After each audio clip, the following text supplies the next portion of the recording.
बाद में किट के साथ फोटो खींचा देते हो, फोटो खींच रहे किट के साथ।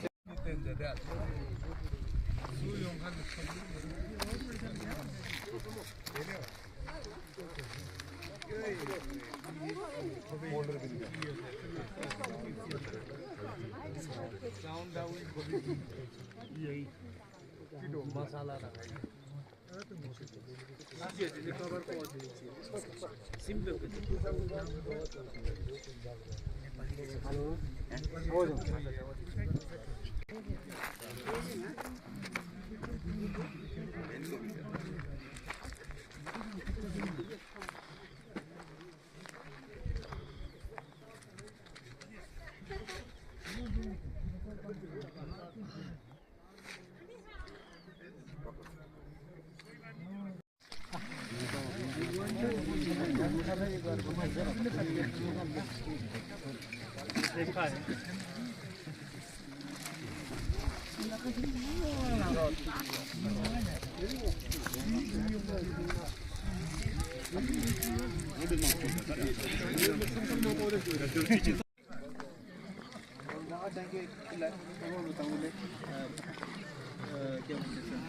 पहाड़ गिर गया बस्ती के नीचे।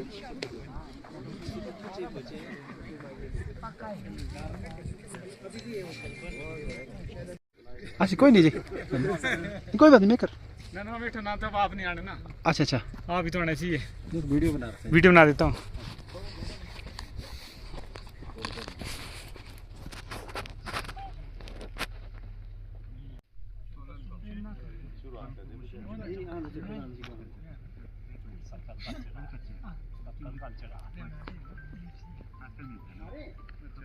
आ जाओ बोले, आ जाओ आप फिर चले ना सर।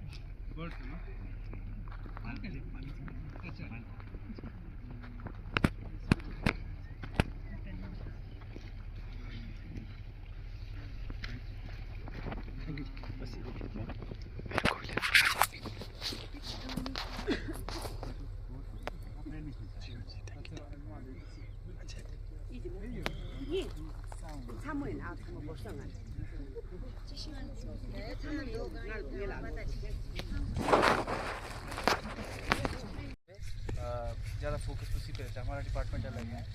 के तहत जिस उपलक्ष्य में आज हम यहाँ पे एकत्रित हुए हैं, जैसे कि हिमाचल प्रदेश में मसाला फसलों की खेती पर चर्चा को लेकर आज हम यहाँ पे एकत्रित हुए हैं, किसान विशेष शिविर, जिसमें हमारा जो स्पॉन्सर है, जो सुपारी एवं जो प्रायोजक है, सुपारी एवं मसाला वित्तीय विकास निदेशालय कालीकट केरल की तरफ से है, और जिसको हम आज आयोजक जो हम ऑर्गेनाइज करने वाले बीज विज्ञान और पशु विभाग के हमारे head of the department doctor Bharat sir, और डॉक्टर साथ में सहयोगी डॉक्टर हमारे रोहित जी हैं, और साथ में हमारे स्टाफ के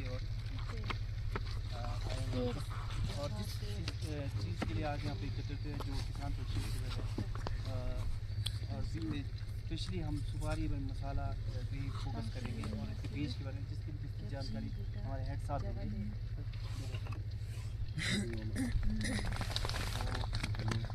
धन्यवाद डॉक्टर माकपा, हमारे बीच आए प्रधान जी, उप प्रधान जी और यहाँ उपस्थित सभी हमारे स्थानीय किसान बागवान, हमारी महिलाएं, आज हम यहाँ पे अपने विश्वविद्यालय के नाम से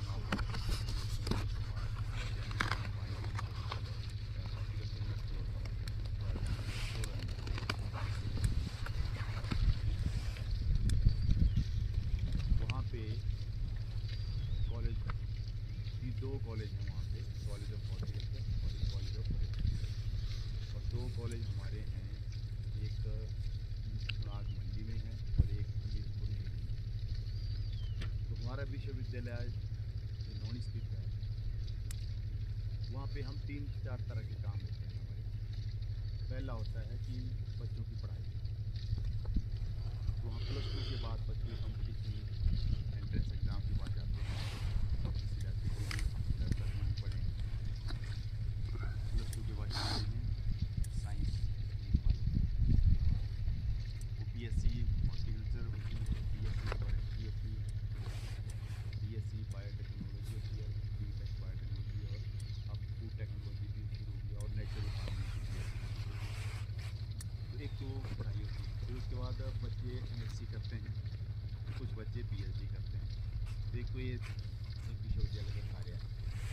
दूसरा विश्वविद्यालय का कार्य है रिसर्च का।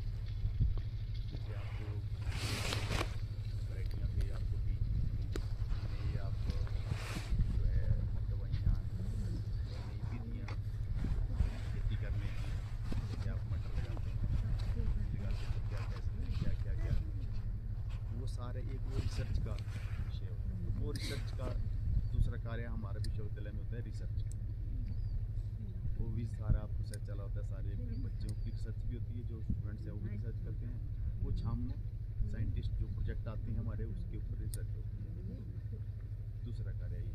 तीसरा कार्य होता है जो हम आज कर रहे हैं, जिसको बोलते हैं विस्तार शिक्षा, कि जो हम वहाँ पे पढ़ाई कराते हैं या रिसर्च करते हैं विश्वविद्यालय में, तो उस पर हमने कोई एक प्रोजेक्ट होता है हमारे पास, सरकार द्वारा किसी संस्था द्वारा प्रोजेक्ट दिया था, तो उसके तहत हमें उसमें होता है कि हमें गांव में जाना, किसानों के बीच में जाना और अपनी बात वहाँ जानकारी किसानों को देनी, तो तब विस्तार शिक्षा। तो वो कार्य है जिसमें हम आज, तो हम ऐसे बीच बीच में साल में 3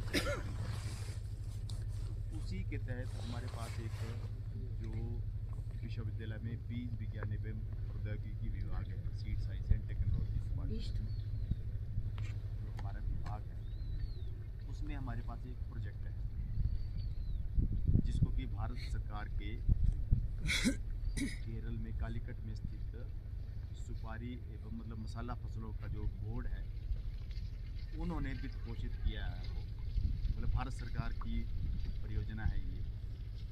उसमें से हमें 4 ऐसे एक साल में 4 कैंप दिए होते हैं ऐसे। तो 4 में से जो है 3 कैंप होते हैं जनरल कैंप। जनरल मतलब भाई एक होता है मतलब सरकार की जो है शेड्यूल कास्टों को इसमें ज़्यादा देंगे जो भी हमें देती है।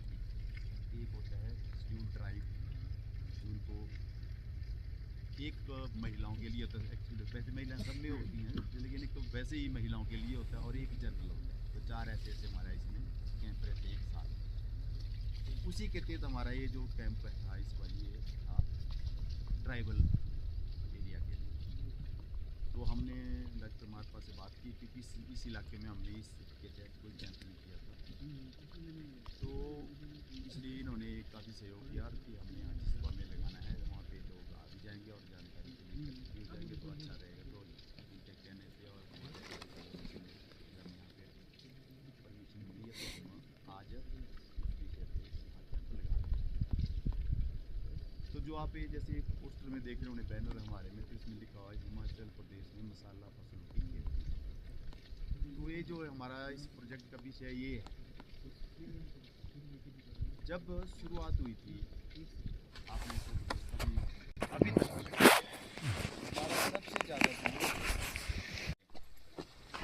मतलब भारत का ऐसा वातावरण है कि जैसे वो देखो आप हिमालय में जहाँ आपका इलाका है, यहाँ से लेकर लो केरल नीचे बिल्कुल मैदानी इलाका और बिल्कुल उसके समुद्र के साथ में, तो अलग अलग तरह के इलाके हैं, तो अलग अलग तरह की फसलें यहाँ होती है पूरे भारत में। तो मसाले का सब जगह स्कोप है, अलग अलग जगह का अलग अलग होता है। आप भी देखो हमारी माताएं बहनें, उनको पता है कि मसाले का, सबको पता है कि घर में मसाले हल्दी है, जीरा है, धनिया है, मेथी है, सब चीज़ें घर में होती है, रसोई में होती है। इसके बिना हमारी रसोई का कोई कार्य नहीं होता। तो भारत सरकार का एक ये बहुत बड़ा प्रोजेक्ट है, 2015 से चल रहा है ये है हमारा जो mission for integrated development of horticulture यानी एकीकृत बागवानी विकास 2015 से चल रहा है। तो साल साल में इसमें आते हैं फंड आते हैं। का यही है कि जो जहाँ जहाँ जो मसाले हो सकते हैं, मसाला फसल जिसमें मैंने ये गिनाया, ये लहसुन, अदरक, हल्दी, तो हिमाचल में सब जगह ये चीज़ें सारी होती हैं। धनिया, मेथी, है ना, जीरा नहीं यहाँ होता, सौंफ नहीं होती, लेकिन हम उसके ऊपर भी ट्रायल अपने चलाया कि क्या क्या होता है। जैसे किन्नौर में आपने सुना होगा काला जीरा होता, अपने आप यहाँ पे भी होता है। तो ये सरकार चाहती है, भारत सरकार का ये है कि जो कृषि मंत्रालय है वो चाहते हैं कि मसाले कम से कम लोग अपने कोशिश करें उगाने की, क्योंकि मसाला एक ऐसा है कि जो हम सीधा ही खाते हैं। आपने देखो कि अजवाइन वगैरह हम कभी कुछ हो जाए तो एकदम अजवाइन सीधा खाएंगे, तो उसको प्रकृति की विधि से हम इस पे जो अपने वहाँ पे ट्रायल भी करते हैं, लोगों को भी जानकारी देते हैं कि इनको प्रकृति की तौर से ही उगाएं, और यानी कि जैविक तरीके से ही उगाएं। इनमें कोई दवाई, कोई छिड़काव, कोई खाद कुछ नहीं डालना। तो उसकी विधि हमने वहाँ डेवलप भी करते हैं, तो वो जो है लोग देखने भी आते हैं वहाँ पे कैसे कैसे करते हैं। तो उसकी जहाँ जहाँ ये व्यावसायिक तौर पे होता है, जैसे सिरमौर आपने सुना होगा, जिला सिरमौर, वहाँ पे लहसुन की खेती और अदरक की खेती व्यावसायिक तौर पे होती है। जैसे आप गोभी और ये लगाते हैं मटर, वहाँ पे लहसुन और अदरक तमिलनाडु तक की गाड़ी आती है, वहाँ पे जाता है, बाहर के देशों में भी जाता है, सऊदी अरेबिया में।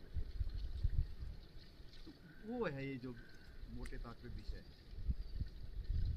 आपके लिए। यहाँ पे आप जो हमने आपको दिया लिखने के लिए भी दिया है, अगर कोई लिखना चाहे पेन पैड दिया है, तो आपको यहाँ कोई भी जानकारी और लिख सकते हैं जो हम यहाँ बोलेंगे थोड़ी, क्योंकि यहाँ पे ज़्यादा मसाले नहीं होते जो हमने, लेकिन हमने आपको 2 मसाले इसमें लिए हैं, धनिया और मेथी, ये चीज़ आपको दी है कि वहाँ की अपनी वैरायटियाँ हैं ये, आपने वो अपने कहीं लगाने हैं किचन गार्डन में अपने देखने, यहाँ भी वातावरण में हो सकते हैं कि नहीं हो सकते, कितना आपको ये जरूर लगाना है। साथ में हमने इसमें उसका धनिया मेथी सब्जी का भी होगा, धनिया मेथी उसका होगा कुछ हमने आपको जो आजकल वो चला है मोटा अनाज बोलते हैं जिसको, है ना, मोटा वगैरह, या उसका भी बीज होगा, मीना वगैरह का बीज भी होगा, थोड़ा सा भी होगा। तो आपने कोशिश करनी जो भी आपको दिया अपने अपने घर में लगा के देखें इनको। हाँ, एक फूल का बीज भी हो सकता है, वो भी लगा के देखें।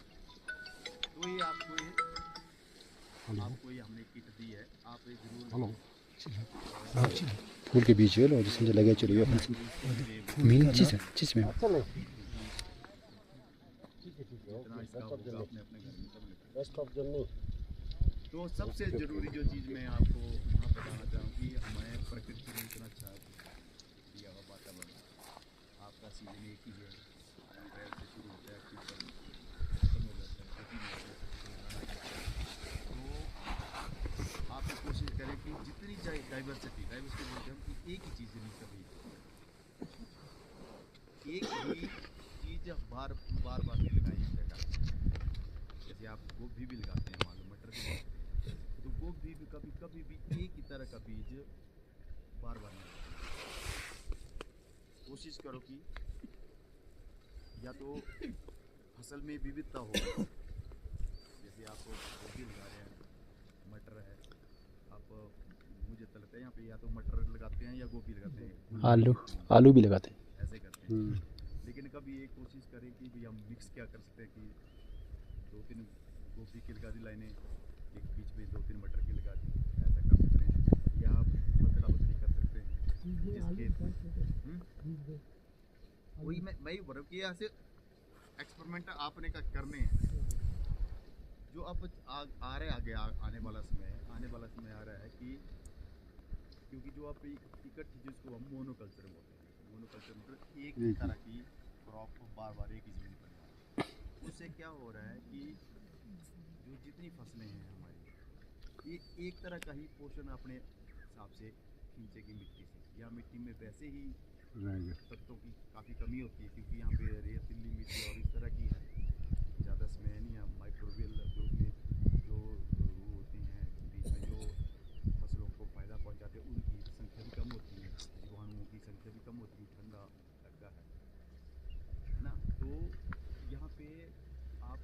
एक ही फसल का बार बार लगाने से क्या होगा? पूरी माता देते ना का तो हम छपर भर बनता ना यानी कि विविधता नहीं होगी।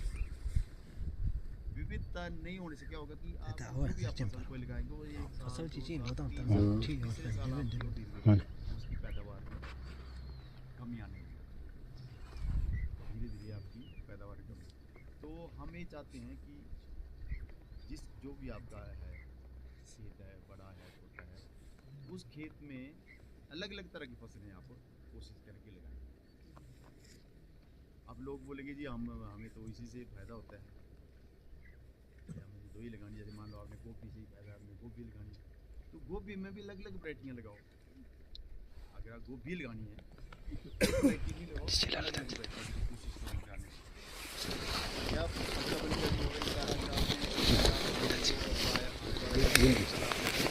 मतलब